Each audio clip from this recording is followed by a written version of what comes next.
slowly now, as it's pretty much close to its ceased flow level. So gentle tear that corresponds to the river level height on that given day.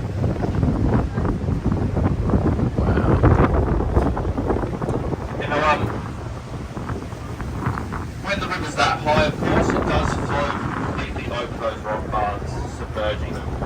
So in the wet season, we say we have these lands over our country area. Now our catchment is located over private lands, just east. So that's a croc trap. And it's just under 10,000 That's how they acres in size. catch crocodiles. Now, if you're familiar with how a catchment area works, What's that? it's relatively simple. Why do they have them? You just picture So they can catch them. under a running tap. Why do they want to catch Once that bowl Make reaches handbags. the brim, of course, then it's on its way to another.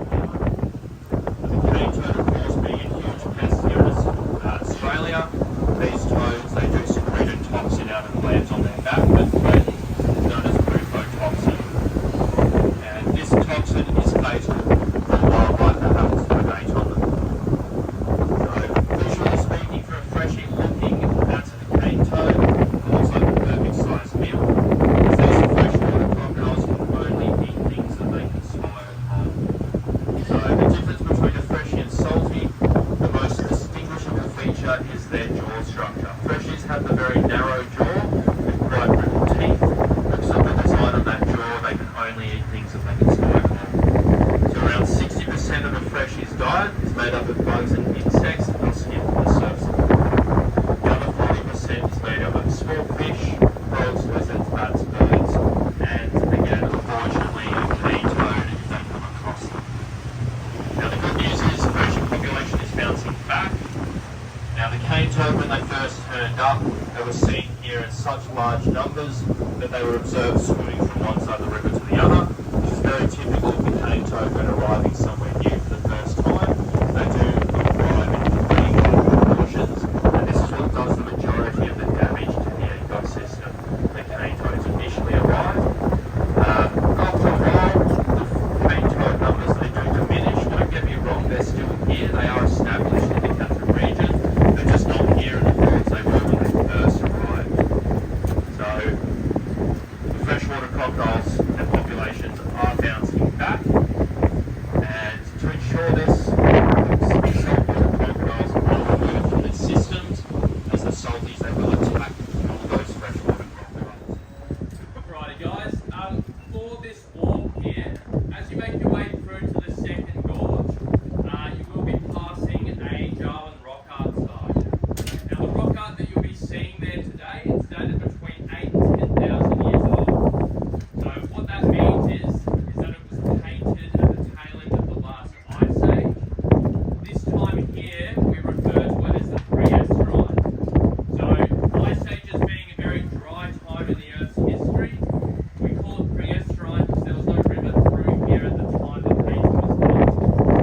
Now, the artwork or the paint itself is made out of a combination of red ochre clay and also animal blood. So, if you want to take photos of this rock art, guys, that's absolutely fine, as it's not considered a sacred site by the Jarwin elders. What it is more of a catalogue of what was seen here 8 to 10,000 years ago when it was painted. So if you have any questions about this rock art, guys, if you want to take a photo of it, show me your photo at some point and I promise to pick you up on the way back. Now, make sure you take everything with you, guys, as there is a possibility that we won't be taking this exact What are those back two? with us. So just keep that one in What are mind those as well. other two? And yeah, guys, that's pretty much it. With that We being could see said, an archerfish. start making There's way one, through. there's one, and there's one. And there's another one.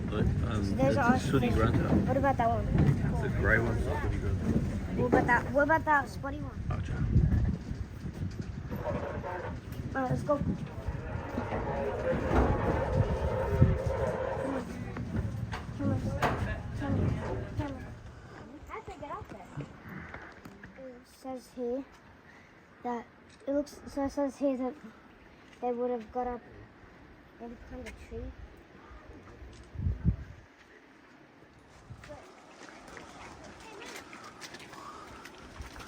Oh, good.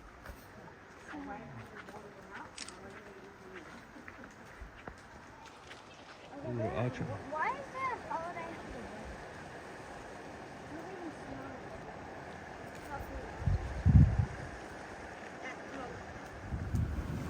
So some of you might be familiar with this movie. It's titled Jeddah, spelled Jedda. And Jeddah is a very significant piece of Australian cinema, particularly for its time, as it was the first full-length Australian movie to be released in colour. More importantly, it was the first to star Indigenous actors. Wow. So if you were to watch this movie, you'd learn all about skin names within Jawoyn law. Now in Jawoyn law, when two people share the same skin name, they're considered family beyond blood relation.